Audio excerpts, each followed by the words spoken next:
सभी को स्वागत है मेरा चैनल भक्ति सागर 26 में। आज हम जानेंगे माता सबरी के बारे में। उनका बचपन कैसे गुजरा और उनको कैसे मोक्ष मिला श्री राम भगवान के हाथों में।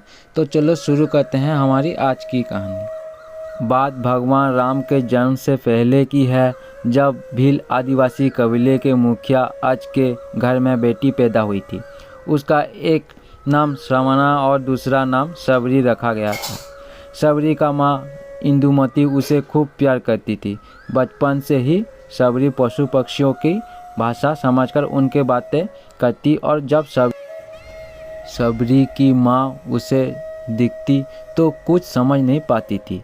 एक दिन सबरी का माँ जब उसके बाल बना रही थी तो उसने माँ से पूछा, इतने सारे जानवर हमारे घर क्यों लाए गए हैं?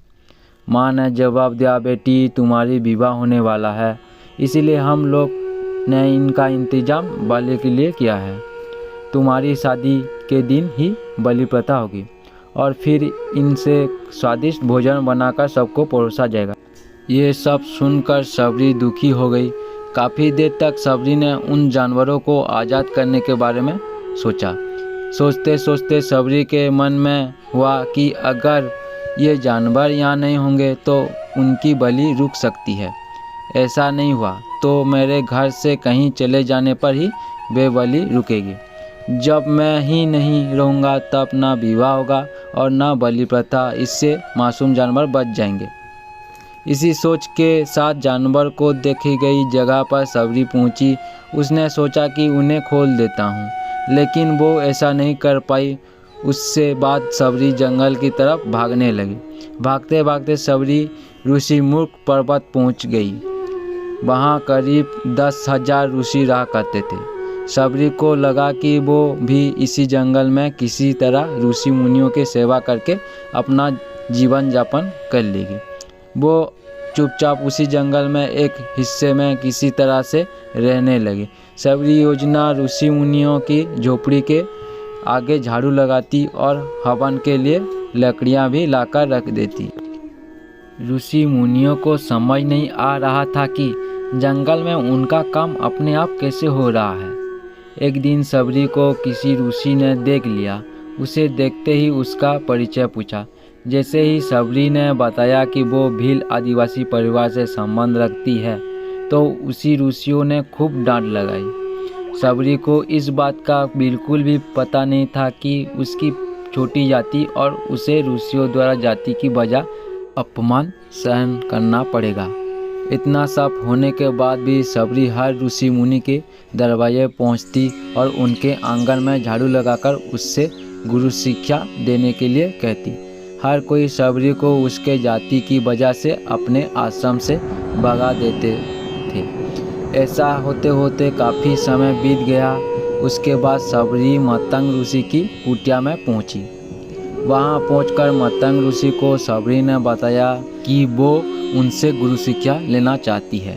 उन्होंने खुशी खुशी उसे अपने गुरुकुल में रहने दिया और भगवान से जुड़ा ज्ञान देते रहे। सबरी ने भी अपने गुरु मतंग ऋषि को सेवा करने में कोई कसर नहीं छोड़ी। वो गुरुकुल के भी सारे काम करती थी। सबरी से खुश होकर मतंग ऋषि ने उसे बेटी मान लिया था। समय के साथ मतंग ऋषि का शरीर बूढ़ा हो गया। उन्होंने एक दिन सबरी को अपने पास बुलाया और कहा, बेटी मैं अपना देह त्याग करना चाहता हूँ।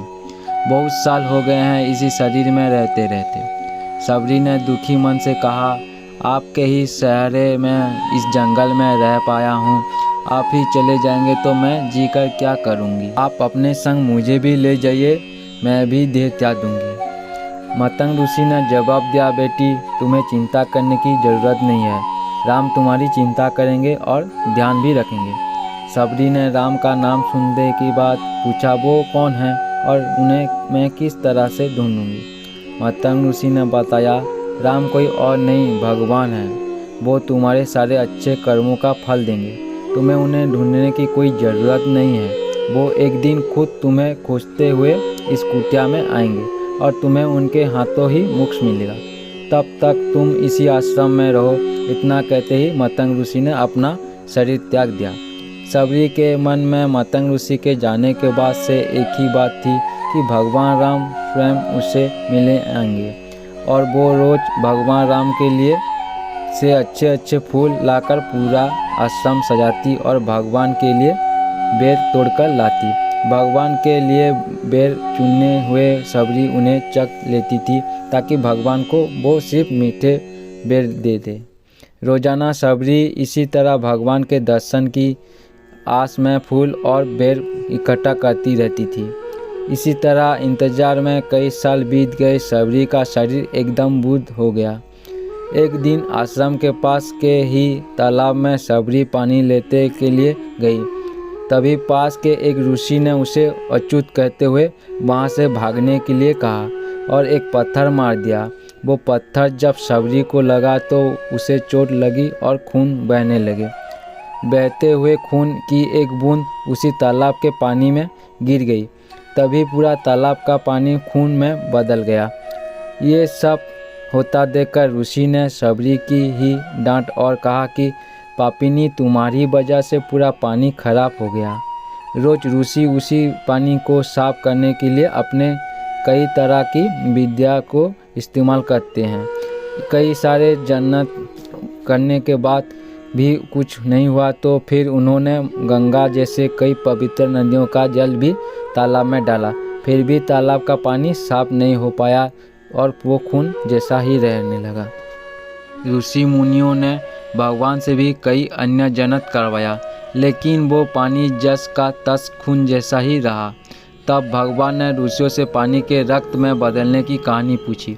तब ऋषि ने सबरी को पत्थर मारने वाली सारी बात बता दी। उसके बाद कहा कि वो महिला ही अपवित्र है, छोटी जात की है, इसीलिए ये सब हुआ।